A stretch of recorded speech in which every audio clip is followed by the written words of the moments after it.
Welcome back. 7 games in and we're undefeated, but that's only good for second place as Atromitus hold a 2-point lead. Katarski's heroics last time out against Olympiakos earned him a place in the Team of the Week, and he signed a new contract shortly after. Later in the video, I'll be taking a closer look at our statistical performance as we start to cast our eyes upon the January transfer window. But first, we head to Vienna for the Conference League. Samatta's early strike was followed by a cool finish from Živković. Rapid Wien will feel hard done by as they were the better team on the day, but as soon as they pulled one back, our 2-goal advantage was restored by 17-year-old Stefanos Tsimas. Another international break was upon us, and one that was thankfully uneventful. Tyson is back to full fitness, and Kachura's return from his knee ligament injury sees him make the bench for the upcoming Panathinaikos fixture. Truth be told, I thought Panathinaikos were bigger than they actually are. That's not to say they're not good, but the Athens outfit have only won the league twice in the last 20 years. They are still bigger than us though, even if they currently languish in 10th in the league. After this game, we'll be taking a closer look at our team's statistical output, both to identify possible tactical changes and plan our upcoming transfer activity. It seems appropriate that I should use this game to talk about what I'm looking for from each role within the team. That goal is a great opportunity to also talk about things that don't necessarily show up in the numbers. For example, there isn't a metric for number of times a defender watches his man run right in front of him without reacting until it's too late. So, let's start with our defenders. There are some obvious things here. I want them to win their headers and their tackles. We will focus on win rate rather than raw numbers, because with a possession-based approach, we don't expect our defenders to be constantly busy. Our outside centre-backs I expect to be more progressive, as there should be better passing angles available for them to move the ball between the lines, but I don't want it to be risky, so possession lost will be just as key as progressive passes. For our libero, perhaps surprisingly, we'll prioritise pass completion over progressive passes. In possession, his role is essentially to act as an anchorman, providing an option to recycle the ball. Despite losing, I'm reasonably content with how we've played so far. Marcos Antonio's runs from deep in particular are causing problems. Živković and Despodov can do with a kick up the proverbial though. On to our wingbacks, and I know this is going to be an area we need to focus on. Ideally, they should hold the width, sending in crosses when the opportunity is there. Just like that.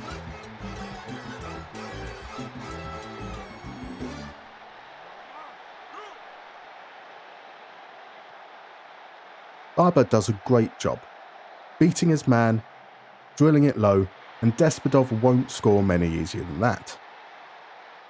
What I don't want for my wingbacks, however, is them running into blind alleys. The key metrics here will be cross attempts and, as you might have guessed, possession lost. Defensively, I'm looking at pressures attempted, but otherwise my expectations are low in this area. They are attackers first and foremost. And with tackling like that, you can understand why. Our defensive midfielders are far more key here, responsible for harassing and winning the ball back, as well as getting forward to support attacks. Pressure attempts, tackle success rate, and distance covered being the key metrics I'm looking for.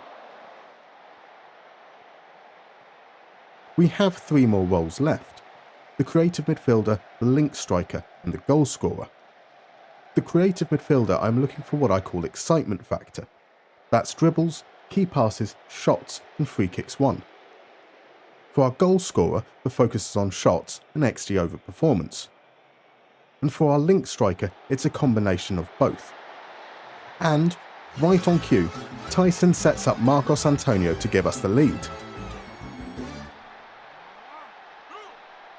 He's been our biggest threat, constantly getting into good positions and just had to score eventually. He couldn't miss that one.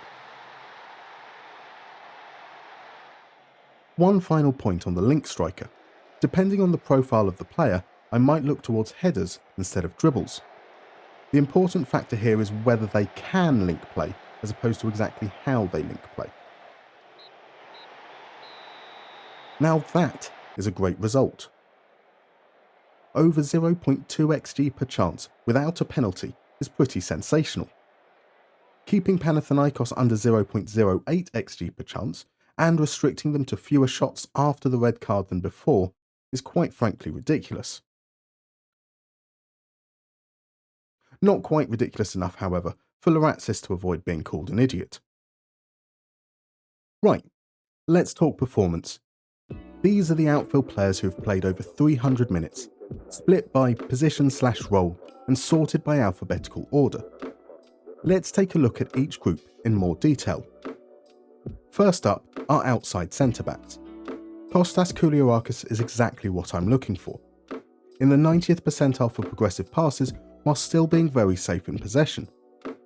His header win rate appears low, but he is a target at set pieces which ends up bringing this value down, and this is not a cause for concern. He does need to improve in terms of winning back possession though.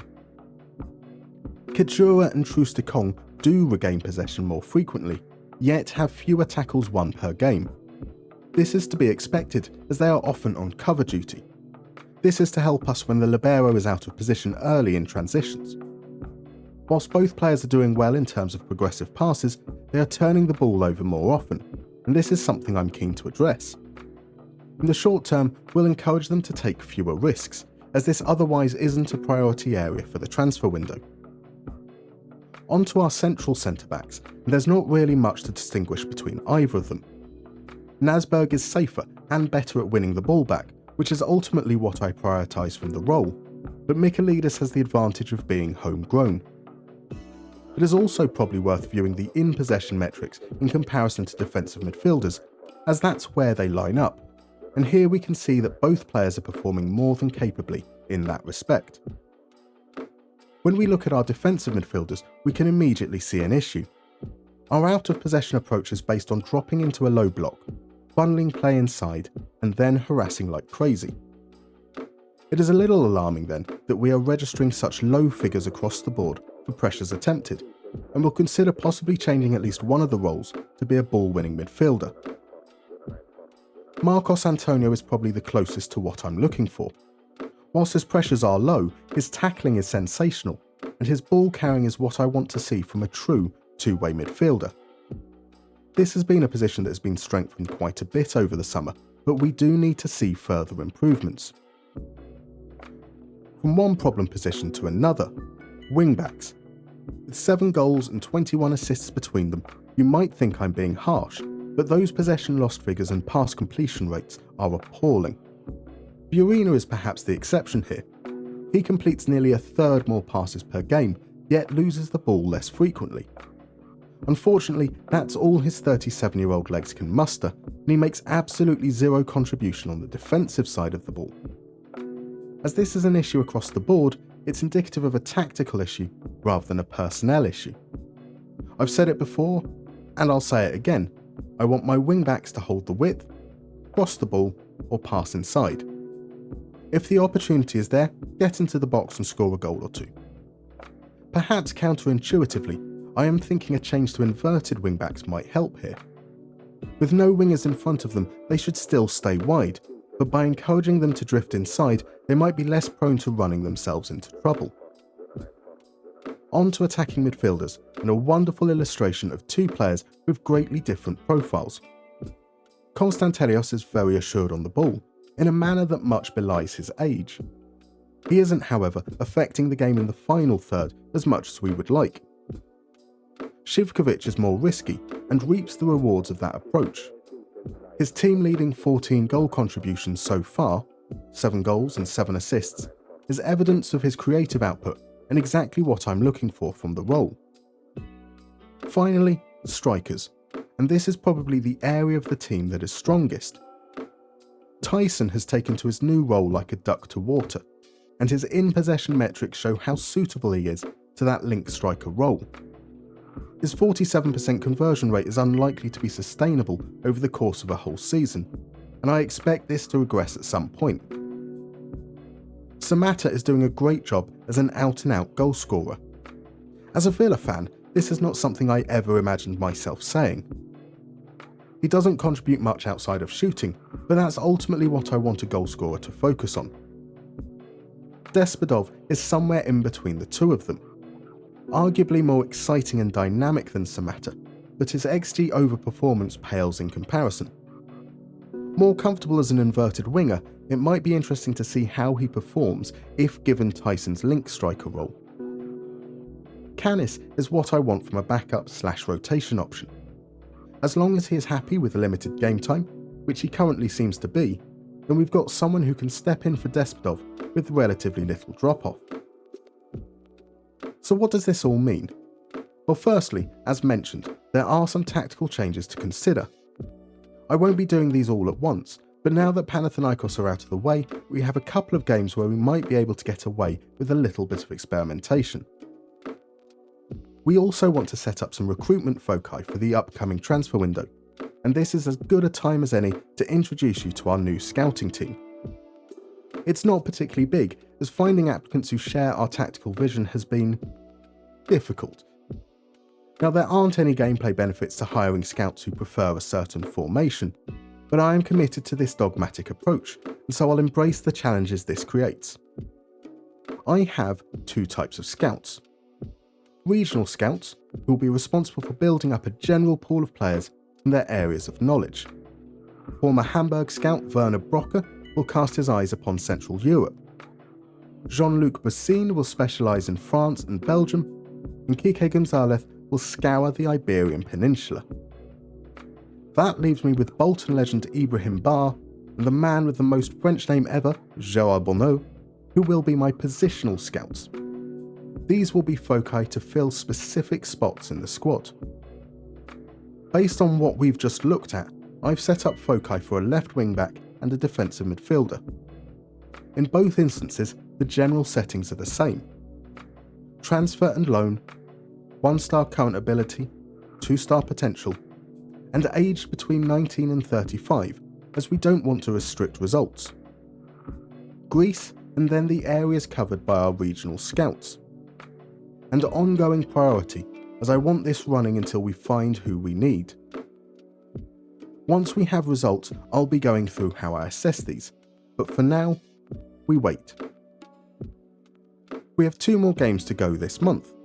First up is a trip to Rakov Czestochowa, where we've raced to an early 2-0 lead courtesy of goals from Yanis Konstantelios and Lefteris Liratsis.